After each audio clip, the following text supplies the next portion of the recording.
শেখ হাসিনার শাসনামলকে সিনেমার কাহিনীর মতে বলে উল্লেখ করেছে লন্ডন ভিত্তিক দৈনিক ফিনান্সিয়াল টাইমস, যেখানে দাবি করা হয় গত 15 বছরে বাংলাদেশ থেকে প্রায় $234 বিলিয়ন অর্থ লোপাট হয়েছে।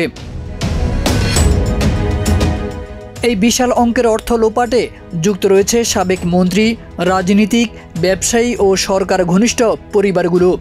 ফিনান্সিয়াল টাইমসের অনুসন্ধানে উঠে আসে কিভাবে দেশের ব্যাংকগুলো কৌশলে দখল করে নেওয়া হয়, কিভাবে ব্যাংকের শেয়ার জোরপূর্বক হস্তান্তর করা হয় এবং কিছু ব্যাংক পরিচালককে অস্ত্রের মুখে সই করিয়ে পদত্যাগে বাধ্য করা হয়। বিশেষভাবে ইসলামী ব্যাংকের দখলের পর খেলাপি ঋণের হার বাড়ার বিষয়টি তুলে ধরা হয়, যেখানে উঠে আসে এস আলম গ্রুপের মালিক সাইফুল আলমের নাম। তথ্যচিত্র অনুযায়ী এস আলম গ্রুপ বাংলাদেশ থেকে $10 বিলিয়ন বেশি অর্থ পাচার করেছে বলে ধারণা করা হচ্ছে। তথ্যচিত্রে মানি লন্ডারিংয়ের নানা পদ্ধতি ব্যাখ্যা করা হয়।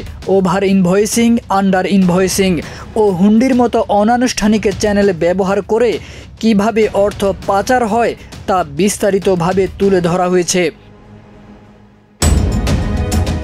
সাবেক ক্ষমতাচ্যুত প্রধানমন্ত্রী শেখ হাসিনার পরিবারের সদস্যদের বিরুদ্ধেও বিভিন্ন অভিযোগ উপস্থাপন করা হয়েছে।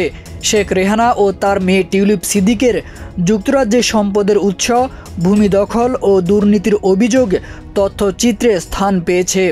এমনকি যুক্তরাজ্যের ন্যাশনাল ক্রাইম এজেন্সি 350টিরও বেশি সম্পত্তি শনাক্ত করেছে, যেগুলোর সঙ্গে বাংলাদেশি শাসক ঘনিষ্ঠদের সম্পর্ক রয়েছে বলে দাবি করা হয়।